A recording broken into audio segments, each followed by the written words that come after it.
Hi, I'm Misti Winters, Realtor with Catherine Hanson Real Estate, and this is my weekly interview.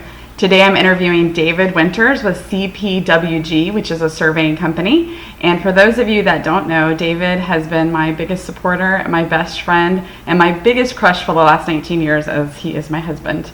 So we have a couple of questions for David to get to know what surveys are a little bit better, because some of you don't know, and a lot of my buyers ask me questions and I don't really have informed answers. So maybe for me and other realtors we can learn from David.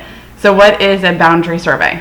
So a boundary survey lets you know where the land that you're intending on buying really is. Okay. So that would let you know, like, if there was an encroachment or something on your property, if you got a survey done, then you would better know that. Correct. So going into your next question, which you actually haven't officially asked, why is it?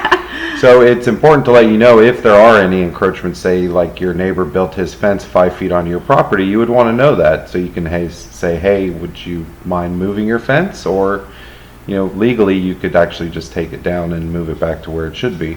Right. And then also it lets you know if there's any easements on your property that somebody else would have rights to, say like a gas company or a utility, and they can put the utility where they would like it to be, and might not necessarily be where you want it to be. And if you wanted to put something where that easement is, you actually can't by law, because you can't bind that easement area.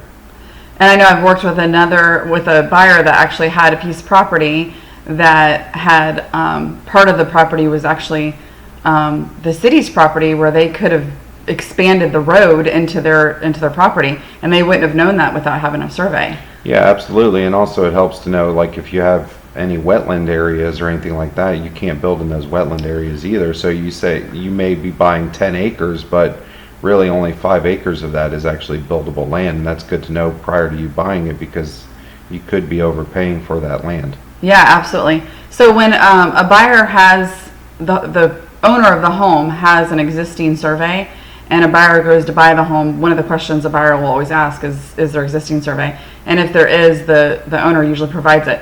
But in that circumstance, would you recommend them getting a whole brand new survey? Yeah, I would recommend getting a new one done, because you don't know what that owner has done or the neighbors have done since the last time that survey was done. So the neighbors could have put up a new fence or a new shed or something like that, and it's encroaching on your property, and you wouldn't know that based on the old survey, because you don't know what was around on that land at the time that survey was done. So yeah, it's always a good thing to get a new survey done anytime you buy property. Okay. I know I always try to save money for my buyers and not, encourage them to do that. But if it's the best thing for them, I mean, it's only $300 or $400, and it's, in the long run, it's saving you a lot of headache and hassle just to do it the right way up front. Yeah, it really does. It does save you money up front, because, there could be legal issues that you're running into that you don't know of unless you have a good, accurate survey done.